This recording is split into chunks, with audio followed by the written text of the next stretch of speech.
Hey, I've got some more good updates on this project. Not a long video. I've got to go fix the Blues Junior and a Hot Rod Deluxe before I can play anymore. I was up way too late last night working on this stuff. But I've got a real good layout about this. I'm really liking the way this is looking. And let me show you what this is.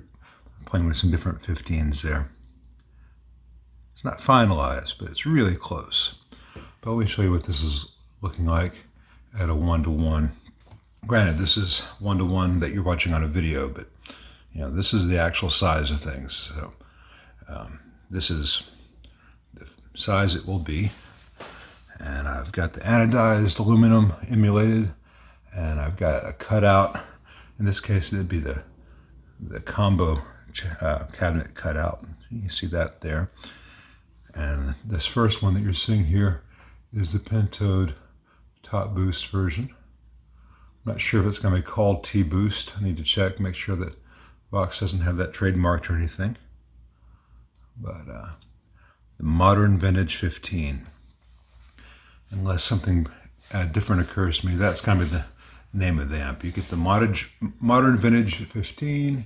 You have a choice of which channels you get, and this one has the Pentode EF86 and the top boost. There's also the Pentode in the normal channel and the normal channel in the top boost.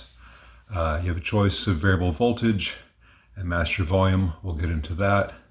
Went with a red LED light on that, and I refined my mock-up of the knobs. So yeah, it will not look cheap at all. I do not think. And yes, I adjusted for the thickness of the Tolex here in this gap here. I'm not doing a full mock-up of the head. It's the same thing, only the opening goes like that, obviously. So, and it's left to right, backwards. I think people have enough experience with that. So this is the normal top boost version. More like an AC15, only it's going to be a 15-watt version. This is the Pentode channel from the AC15, or the 59 AC30, 60 really. And this is a combination. It's hard to get. The Heritage series did it, but they did it poorly. This is the most common configuration. Arguably, Vox has done that relatively poorly. Better and worse over the years. And here's Pentode normal. This is what the first buyer of this amp is getting. Only his will have master volume instead of voltage control.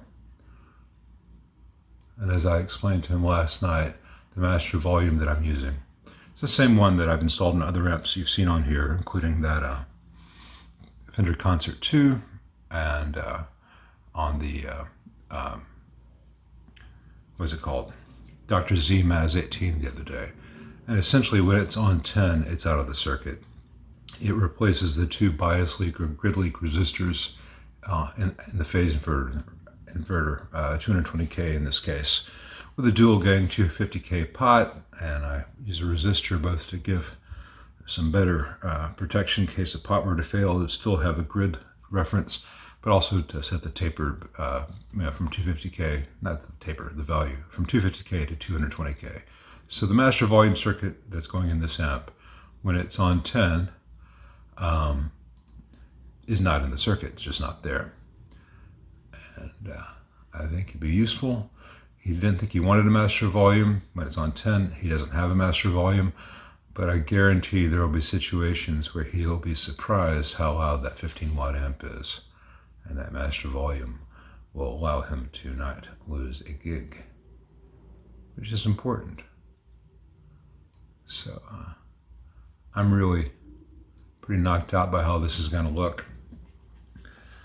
Let's see if, I don't know what scale looks best on here.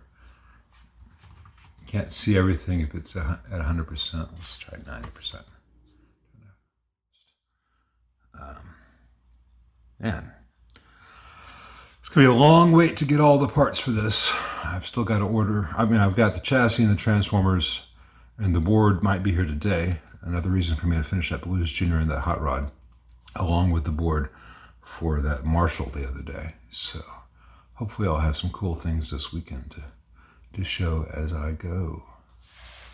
Anyway, I'm going to go fix the Blues Junior.